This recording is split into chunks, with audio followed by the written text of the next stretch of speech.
अगर पहाड़ों की धड़कन सुननी हो तो उसकी लोक कथाओं में डूबना होगा, जहाँ प्रेम इतिहास बन जाता है और विरासत कहानी। ये कहानियाँ सिर्फ सुनी नहीं जाती, जी जाती हैं।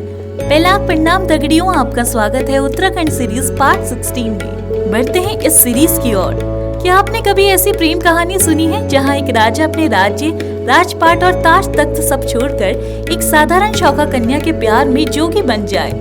जी हाँ, यह है उत्तराखंड के दिल में बसने वाली अमर प्रेम गाथा राजुला और मालूशाही की कहानी।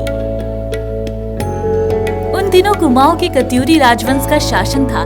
राजधानी थी बैराठ।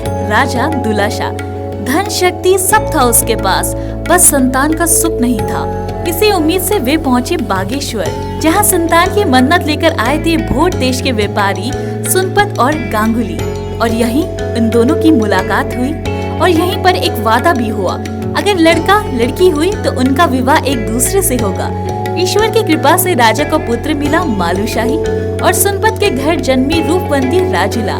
लेकिन ज्योतिष ने जताया राजकुमार बहुरंगी है और साथ ही अल्पायु का योग भी है, और इसका उपाय है जन्म के 5वें दिन नौरंगी कन्या से विवाह। और बिना देरी राजुला और मालूशाही नवजातों का प्रतीकात्मक विवाह हो गया। राजा की मृत्यु के बाद दरबारियों ने अफवाह फैलाई, राजुला अशुभ है, उसके पांव पड़ते ही अनर्थ होगा। और ये फैसला लिया गया कि मालूशाही को सच कभी नहीं बताया जाएगा। समय बीता, मालूशाही रूपवान और वीर बना और राजुला का सौंदर्य पूरे भोट देश में प्रसिद्ध हुआ।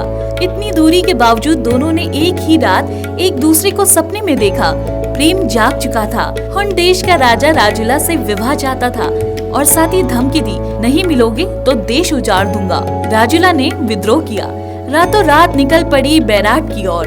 कफू पक्षी ने उसका मार्ग दिखाया, लेकिन मालूशाही था गहरी निद्रा में। राजुला रोते हुए उनकी उंगली में हीरे की अंगूठी पहनाकर लौट आई। जाते ही राजुला का पत्र मालूशाही ने पढ़ा और सब त्याग दिया और पहुंच गए गोरखनाथ की शरण में। माठी राख लगाकर साधु का वेश धरा और निकल पड़ा अपने प्रेम की तलाश में। हुन देश में हर कदम पर मौत थी, विषयुक्त पानी जल पहरे, लेकिन प्रेम के आगे सब कमजोर।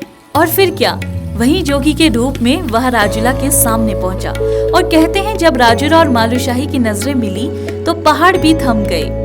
लेकिन वहीं कहानी में एक और मोड़ आया। सिकपाल में पहचान लिया, यह कोई साधारण साधु नहीं, बैराठ का असली राजा है। उसने मालूशाही को जहर खिलाया और मालूशाही गिर पड़ा और प्रेम की कथा वहीं खत्म सी हो गई। पर प्रेम इतनी आसानी से हारता नहीं है। माँ के सपने में सब सच बताया। मामा और गोरखनाथ के शिष्य पहुँचे और मालू को पुनर्जीवित कर दिया। हुन देश में जंग छिड़ गई और षड्यंत्रकारी राजा का अंत हो गया। विजय संदेश बैराठ पहुंचा और फिर धूमधाम से हुआ राजुला मालूशाही का विवाह। राजुला बोली, मैं नौरंगी हूँ और जो 10 रंग का होगा वही मेरा भाग्य है। और इसी तरह प्रेम की यह कथा उत्तराखंड की अमर विरासत बन गई। अगर आपको उत्तराखंड की यह ऐतिहासिक प्रेम कहानी पसंद आई तो लाइक, कमेंट और शेयर करना बिल्कुल बिना भूले, क्योंकि लेजेंड्स कभी पुरानी नहीं होती, बस सुनने वाले चाहिए। मिलते हैं अगली सीरीज में। धन्यवाद।